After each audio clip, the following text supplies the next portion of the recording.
Having this opportunity to address you. I want to thank the National Commander. Thank you, Commander Barnett. I want to thank Verna Jones, your Executive Director, and Dewey Moss, aide to the Commander. And I want to thank a longtime friend and advisor to me, someone whom I am very grateful to, and that is your National Treasurer, George Buskirk. Most of all, thanks to you, all the Legionnaires here and across America. Thanks for your service in our armed forces. You wore the uniform, you took an oath, you put your life on the line to protect the greatest country on earth. Yes. There are some who may argue with that, but not around me. When you came home, you joined the American Legion, and by doing so, you kept serving. Just look at what the Legion does. You care for wounded warriors. You help raise the next generation of American patriots. I want to give a special shout out to Boys Nation, which meant so much to my husband when he was growing up. And when I told him I was coming here today, he said, "You've got to mention Boys Nation." I told him I would, but I also have to mention Girls Nation, too.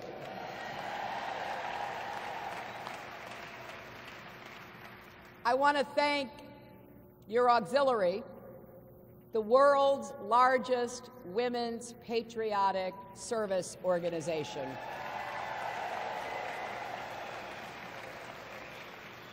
I was honored to receive the Auxiliary's Public Spirit Award in 1997, and I have great admiration for the work you do. As the daughter of a veteran, as a proud American, I am grateful to you all. Now, I'm not going to talk a lot about politics today, but I do want to say this. Whoever America elects this fall won't just be our next president. That person will be our next commander-in-chief. And every person in this room understands how great a responsibility that is. Now, I know some of you are Democrats, and some of you are Republicans, and some of you are independents. I suppose there are some of you who've never voted for a Democrat before. I get that. My dad was a rock-ribbed Republican. But I learned at our dinner table that we can disagree without being disagreeable. And I want you to know, if I am fortunate enough to win this election, I will be a president for Democrats, Republicans, independents, for people who vote for me, for people who don't, for all Americans. That is what I think we need. We need to unify our country and go forward into the future with confidence and optimism.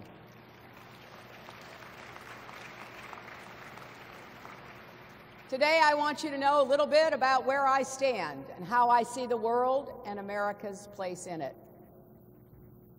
I spent 4 years as your Secretary of State, 8 years before that as Senator from the great state of New York, 6 years on the Senate Armed Services Committee. If there's one core belief that has guided and inspired me every step of the way, it is this: the United States is an exceptional nation. I believe we are still Lincoln's last, best hope of Earth. We're still Reagan's shining city on a hill. We're still Robert Kennedy's great, unselfish, compassionate country. And it's not just that we have the greatest military or that our economy is larger than any on earth. It's also the strength of our values, the strength of the American people. Everyone who works harder, dreams bigger, and never, ever stops trying to make our country and the world a better place. And part of what makes America an exceptional nation is that we are also an indispensable nation. In fact, we are the indispensable nation. People all over the world look to us and follow our lead. My friends, we are so lucky to be Americans. It is an extraordinary blessing. It's why so many people from so many places want to be Americans too. But it's also a serious responsibility. The decisions we make and the actions we take, even the actions we don't take, affect millions, even billions of lives. You know that. You've seen it. Now, all of this may seem evident, especially to men and women who have worn the uniform. You may wonder how anyone could disagree. But in fact, my opponent in this race has said very clearly that he thinks American exceptionalism is insulting to the rest of the world. In fact, when Vladimir Putin, of all people, criticized American exceptionalism, my opponent agreed with him, saying, and I quote, "If you're in Russia, you don't want to hear that America is exceptional." Well, maybe you don't want to hear it, but that doesn't mean it's not true. My opponent misses something important. When we say America is exceptional, it doesn't mean that people from other places don't feel deep national pride just like we do. It means that we recognize America's unique and unparalleled ability to be a force for peace and progress, a champion for freedom and opportunity. Our power comes with a responsibility to lead, humbly, thoughtfully, and with a fierce commitment to our values. Because when America fails to lead, we leave a vacuum that either causes chaos or other countries or networks rush in to fill the void. So no matter how hard it gets, no matter how great the challenge, America must lead. The question is how we lead.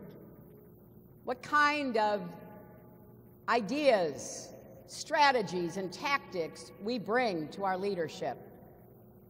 American leadership means standing with our allies, because our network of allies is part of what makes us exceptional. No other country in the world has alliances like ours. Russia and China have nothing close. We stand with our allies because generations of American troops fought and died to secure those bonds, and because they deliver for us every day. Our allies share intelligence on terrorists. They provide staging areas for our military so we can respond quickly to events on the other side of the world. Other nations' soldiers, sailors, airmen, and Marines often fight side by side with ours. Some of you may have served and fought alongside men and women from other countries. You saw them in action. You know how important these bonds are to our security. Threatening to walk away from our alliances, ignoring the importance that they still are to us, is not only wrong, it's dangerous. If I'm your president, our friends will always know America will have your backs, and we expect you to have ours. American leadership means bringing the world together to solve global problems as only we can. The United States built the International Coalition Against ISIS. Now we're working with partners to take back territory and defeat them without getting drawn into a ground war. We brought the world together to impose sanctions on Iran and secure a deal that puts a lid on Iran's nuclear program without firing a single shot. You don't build a coalition by insulting our friends or acting like a loose cannon. You do it by putting in the slow, hard work of building relationships. Getting countries working together was my job every day as your Secretary of State. It's more than a photo op. It takes consistency and reliability. Actually, it's just like building personal relationships. People have to get to know that they can count on you, that you won't say one thing one day and something totally different the next.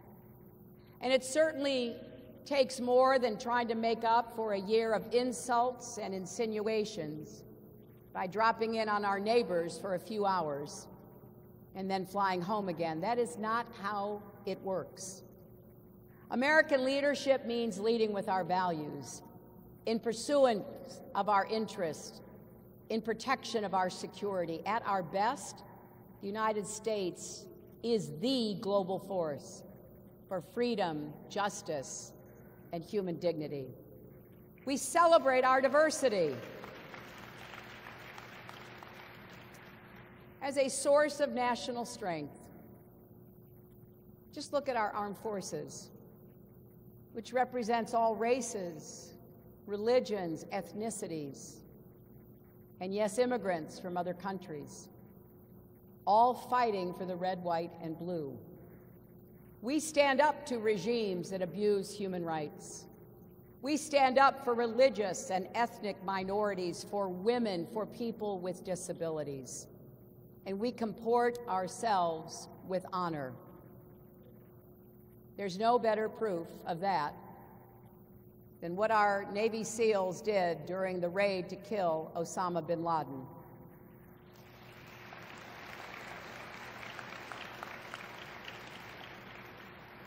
I was deeply honored to be part of that small group advising the president. I brought to those discussions my experience as a senator from New York on 9/11 and my commitment to do whatever I could in whatever role I had to bring bin Laden to justice. You've all seen the picture of us crowded into the smaller Situation Room watching the video screen. Every second counted. One of the copters misgauged how high the wall was around the courtyard, clipped the tail, getting disabled. It didn't stop the SEALs from rushing out, getting into the compound, returning fire against bin Laden's bodyguards, taking on his adult son, and finally bin Laden himself. But the SEALs knew that they had to destroy the helicopter before they left. I was holding my breath through the entire operation, because at any time, Pakistani soldiers could have arrived. This compound was in a military garrison city, actually the home of their military academy. So yes, every second counted. But still,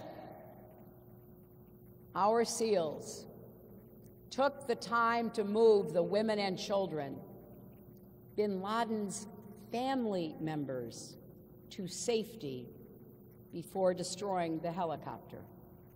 That is what honor looks like. That is America at our best.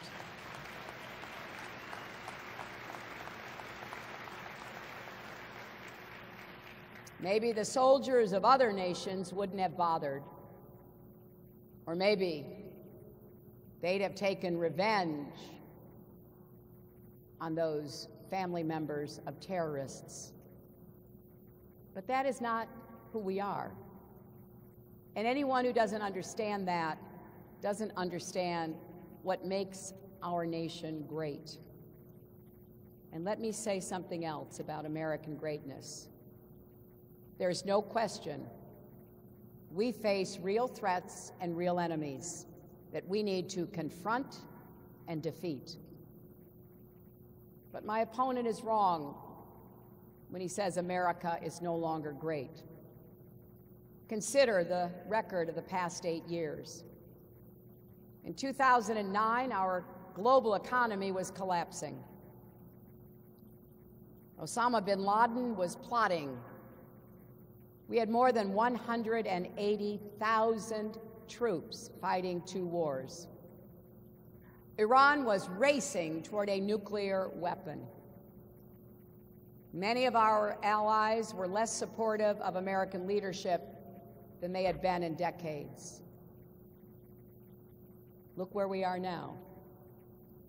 We've pulled the global economy out of free fall thanks to the hard work and sacrifice of the American people.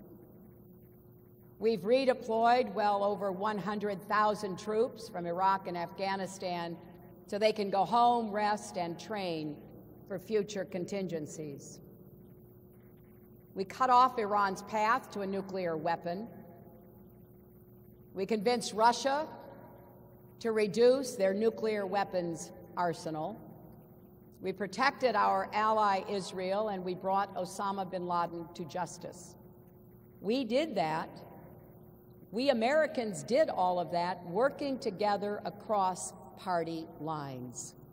And there is no question we have more work to do. But let's be clear, we are stronger together. And it will be my goal, if I am fortunate enough to be your president, to bring people back together again, to set our goals and move forward to achieve them.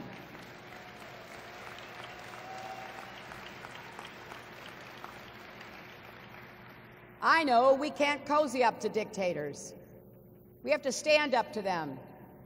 We can't contain ISIS. We must defeat them, and we will. We will do whatever is necessary for as long as it takes to bring them to justice and end their reign of terror once and for all. This election is about how to make things better. Now, make no mistake, I believe we do have better days ahead. But things could also get worse. If more countries get nuclear weapons, if we abandon our allies, if our commander-in-chief orders our military to break the laws and commit torture or murder terrorist family members. That's why it is so critical we get this right. And let me underscore what I have said throughout this campaign. We must only send our troops into harm's way as a last resort, not a first choice. That must be our bedrock principle. But we must be able to act decisively on our own when we need to.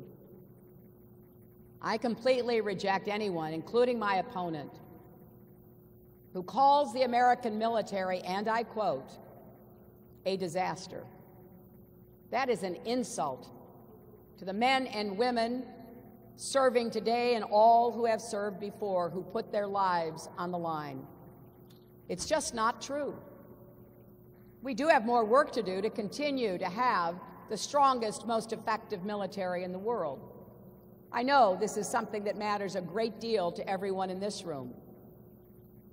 And here's what we have to do. We can't lose our military edge. That means giving the Pentagon the stable, predictable funding it needs to make smart investments. You've heard of the sequester, the arbitrary caps that Congress has imposed on our entire government for the past several years. Now look, I am all for cutting the fat out of the budget and making sure we stretch our dollars, and proud of the fact that when my husband left office, we had a balanced budget and a surplus. And I hope that someday we can get back to doing that. But we cannot impose arbitrary limits on something as important as our military. That makes no sense at all. The sequester makes our country less secure. Let's end it and get a budget deal that supports America's military, our families, and our country. And let's make reform a priority so that the Defense Department spends its budget on the right things. And by the way, the last thing we need is a president who brings more name-calling and temper tantrums to Washington. We've got to get people listening to each other again, getting both parties actually to work together. Let's modernize our Army and Marines, our Navy and Air Force, our Coast Guard. We need to respond to evolving threats from states like Russia and China, Iran and North Korea, from networks, criminal and terrorist networks like ISIS. We need a military that is ready and agile so it can meet the full range of threats and operate on short notice across every domain, not just land, sea, air, and space, but also cyberspace. We'll invest in new technologies so new breakthroughs can transform our military, just as stealth, precision weapons, and advanced communications did in the past. We'll make a renewed push to reduce the world's nuclear weapons, because that does make us all safer.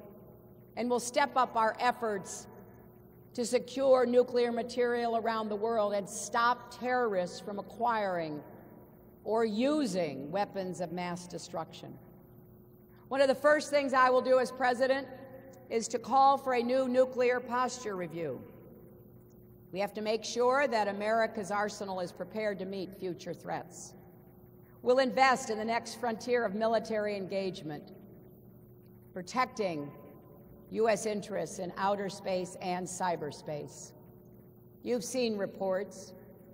Russia's hacked into a lot of things. China's hacked into a lot of things. Russia even hacked into the Democratic National Committee, maybe even some state election systems.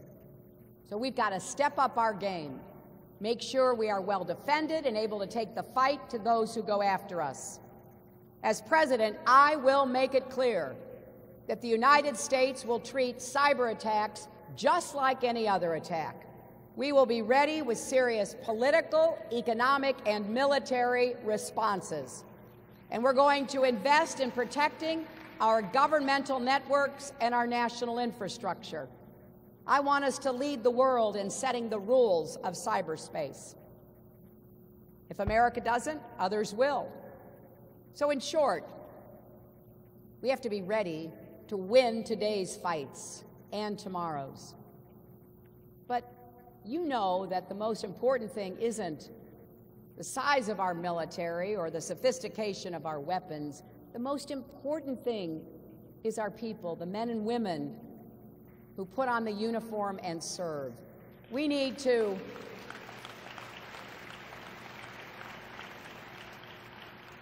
take a hard look at our military's personnel policies to make sure we are doing everything to attract and keep the best and the brightest who volunteer. We need to support not only them, but also their families. And as president, I will never forget the debt we owe to our veterans and your families who also served. I will never, ever disrespect Gold Star families who've made the ultimate sacrifice for our nation.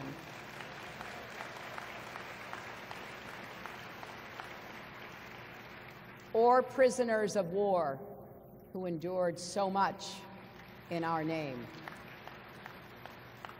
To insult them is just so wrong, and it says a lot about the person doing the insulting. In the Senate, I worked with Republicans to increase the benefit paid to Gold Star families, to expand access to military health insurance, to make sure all members of the Guard and Reserves and their families have access to health benefits, whether they're deployed or training at home. I fought successfully to amend the 2007 Defense Appropriations Act to establish a training program for family caregivers helping loved ones with traumatic brain injuries. Senator John McCain and I joined forces to personally raise money for a state-of-the-art rehab facility at Brooke Army Medical Center in San Antonio to help seriously wounded service members coming home from Iraq and Afghanistan. Like you, I was outraged by the scandals at VA hospitals. People waiting for months or years for wheelchairs and basic medications. Some even dying while waiting for an appointment. I know that you heard from Secretary McDonald, and I know how hard he and his team are working. We are going to build a 21st century Department of Veterans Affairs that delivers world-class care, and we are not going to let anyone privatize the VA. We're going to reform and strengthen it, not privatize it.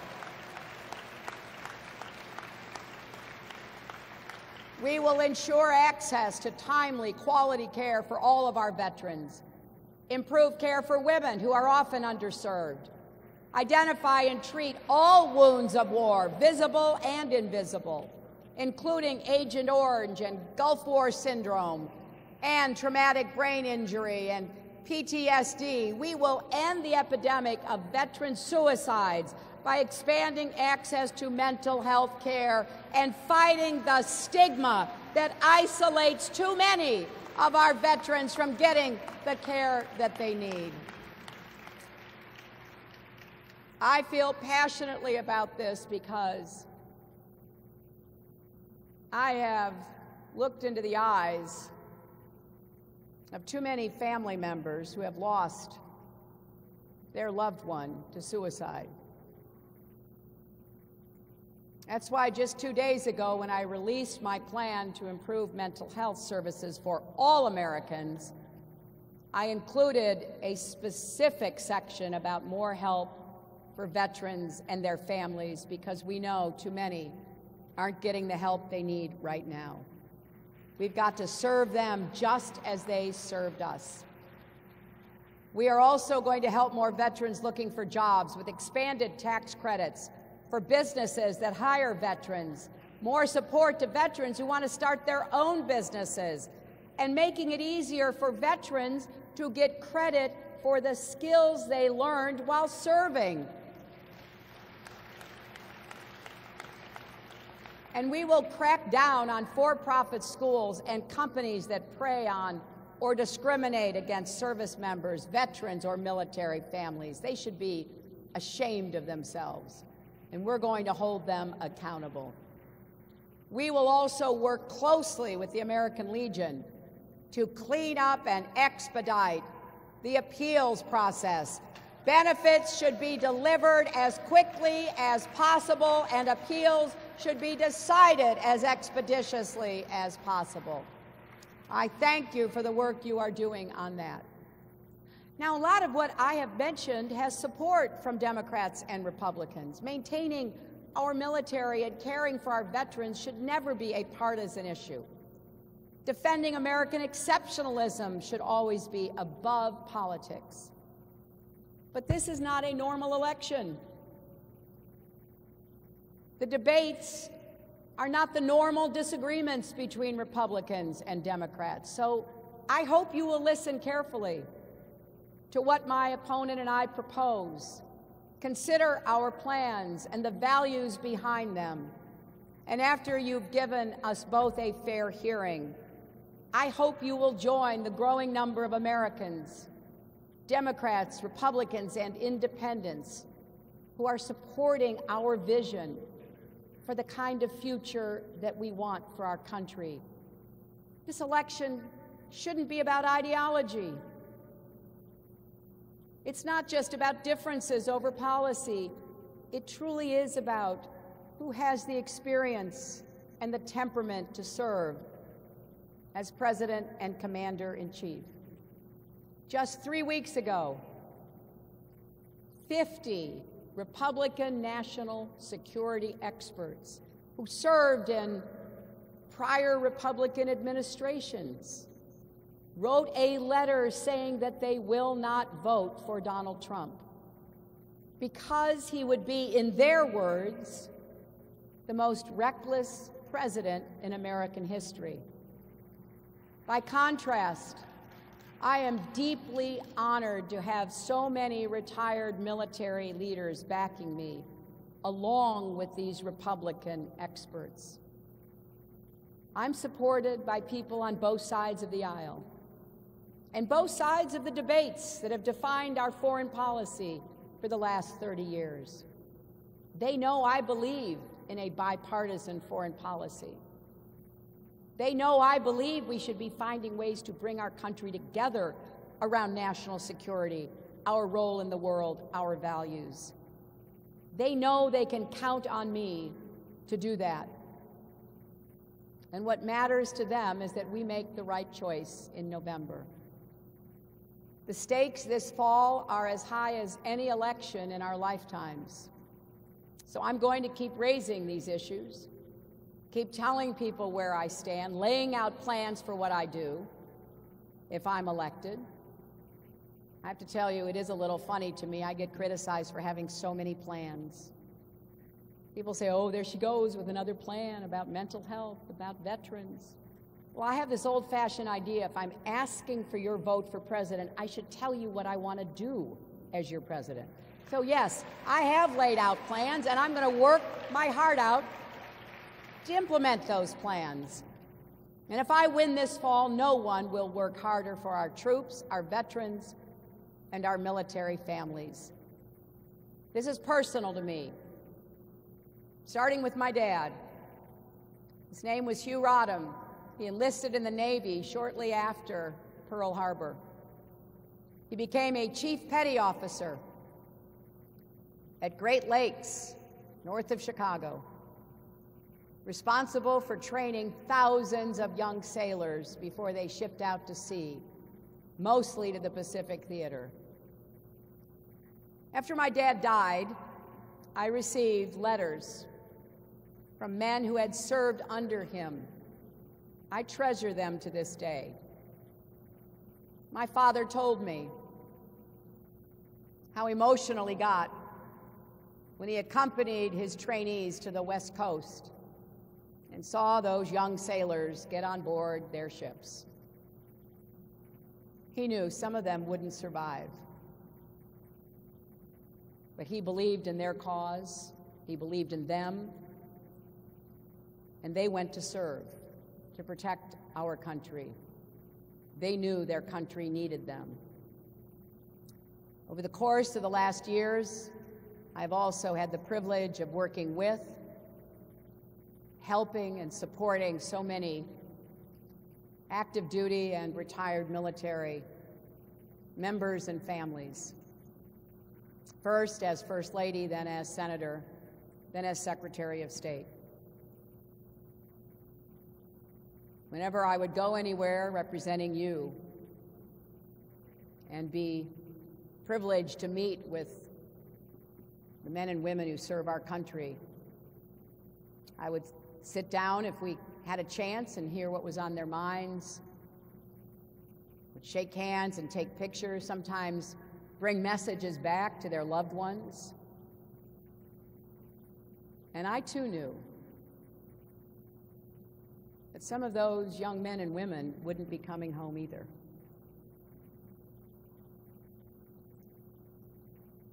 It's that kind of courage and honor that our men and women in uniform demonstrate every single day.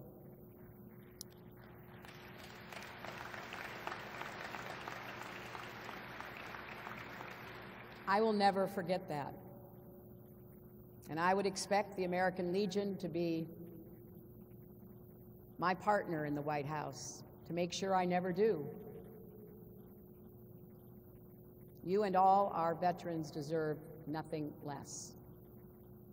Our respect, our thanks, but you also deserve a country that honors your service, not just with words, but with deeds. That's why the American Legion is so critical, working every day to make sure America lives up to that standard. I will be doing that work right alongside you if I am given the great honor to serve as your President and Commander-in-Chief. Thank you all. God bless you, and God bless the United States of America. Thank you.